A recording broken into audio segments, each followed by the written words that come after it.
1000 વર્ષથી માર ખાતો હોય અને છતાં ગોળ પરગણા પેટા જ્ઞાતિ આનું કુંડાળું નહીં તોડવાનું, નહીં તોડવાનું, નહીં જ તોડવાનું, આ સંકલ્પ આપણે ક્યારે તોડીશું?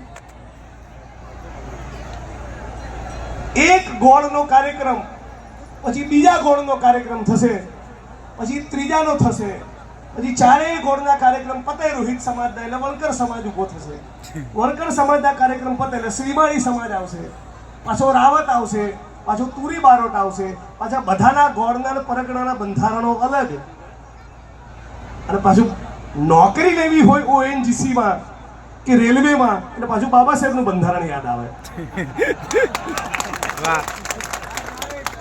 LICમાં જવું હોય, SBIમાં જવું હોય, શિક્ષક બનવું હોય, તલાટી બનવું હોય, ધારાસભ્ય બનવું હોય, સંસદ સભ્ય બનવું હોય, IAS કે IPS થવું હોય, ત્યારે આપણને બાબા સાહેબનું બંધારણ યાદ આવે.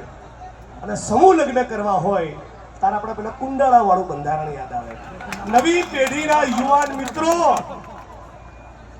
જો તમે આમાંથી મુક્ત ના થવાના હોય તો હું જાહેર મંચ પરથી કહું છું, વાદળી જબ્બો પહેરીને 14મી એપ્રિલ ઉજવવાનું બંધ કરી દેજો. બરોબર, રાઈટ.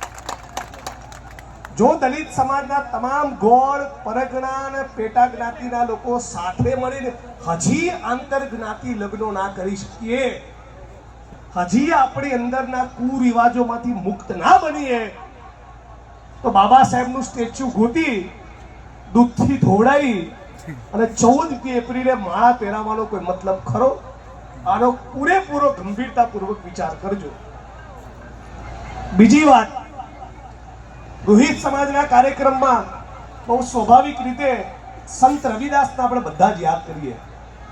એમની સૌથી લોકપ્રિય સાખી, साखी को, दुहो को, वाणी को, जे को है सोनाजी भाई, ऐसो चाहू राज में जहां मिले सभी को अन्न, ऐसो चाहू राज में जहां मिले सभी को अन्न, छोटे बड़े सब संब से रविदास रहे प्रसन्न. હવે આ સંત રવિદાસની વાણી આપણે સાંભળી લીધી, પોસ્ટરમાં સંત રવિદાસનો ફોટો ચોંટાડી દીધો, પણ તમે તમારા ગામમાં, તમારા મોહલ્લામાં કે તમારી આજુબાજુના મોહલ્લામાં કોઈ દેવી પૂજક ગરીબ વિધવા રહે છે, કોઈક માજીરાણા કે રાવણ સમાજની વિધવા બેન છે, કોઈ તુરી બારોટ, શ્રીમાળી, સેનવા કે વાલ્મીકી સમાજની વિધવા બેન છે, અને એના ઘરનો ચૂરો ચાલુ કરવા માટે નિયમ પ્રમાણે એને રાશન મળે, એના માટે ડબલ ગ્રેજ્યુએટ થયા પછી પણ તમે જો એક અરજી કરવા તૈયાર નથી, તો સંત રવિદાસનું નામ પણ લેવાનો કોઈ જ મતલબ રહેતો નથી. આપણે સંત કબીરને, ગુરુ નાનકને, મેઘમાયાને, રવિદાસને, ફૂલેને, પેરિયારને, બાબા સાહેબ આંબેડકરને અમુક ચિત્રોમાં, પોસ્ટરમાં, પ્રતીકોમાં અને પૂતળામાં કેદ કરી નાખ્યા છે. એનો સાચો ભાવ પકડી શકતા નથી. સંત કબીર કહે છે કે જાતિને પૂછો સાધુ કી, પૂછ લીजियो જ્ઞાન, મોલ કરો તલવાર કા, પડે રહન દો म्यान. 14મી ને 15મી સદીમાં કીધું કે જાત પાત હોવું જોઈએ નહીં. રવિદાસે કીધું અને કબીરે કીધું. તો મારા નસીબમાં ક્યાં સુધી મારે આ પરગણાના સમૂહ લગ્નમાં જવાનું આવશે? આ સવાલ પૂછવા માંગુ છું. 15મી સદીમાં કેમ ગયા છે? 15મી સદી ત્યારે આધુનિક વિજ્ઞાન, ટેકનોલોજી, આ ગૂગલ, ઇન્ટરનેટ, આર્ટિફિશિયલ ઇન્ટેલિજન્સ, આ ઇન્સ્ટાગ્રામ, આ ફેસબુક કશું હતું? ત્યારે આ માણસ આટલો જાગેલો અને જાતિ વ્યવસ્થાને ખતમ કરવાનું કીધું. હજી તો આપણે ચમાર નવડ કરી બે ભેગા થઈને વાલ્મીકી અભરાઈએ છીએ. બોલો સાચું ખોટું? તોય પાછા જિગ્નેશભાઈની જોડે જય ભીમ તો બોલવું જ છે. આ જય ભીમનો મતલબ રહ્યો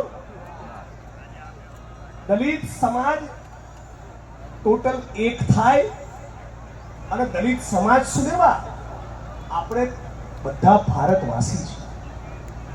આ ભારત ભૂમિમાં દરેકે દરેક વ્યક્તિ ભારતીય નાગરિક બને એ દિવસે બાબા સાહેબનું બંધારણ સાર્થક થયું કહેવાય.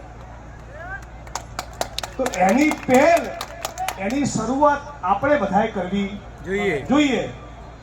એટલે આ તમારા કાર્યક્રમમાં કહું છું પટેલ, એવું નથી, બધા કાર્યક્રમમાં જ કહું છું. ખોટું ના મારા લાગે. પપ્પાનું જે પરગણું છે ને, મારું તો કોઈ છે જ નહીં. મારું પરગણું તો આખું ભારત ભૂમિ છે. તો મારા બાપાના પરગણાના કાર્યક્રમમાં બોલાવું તો આવું જ કહું છું. હા.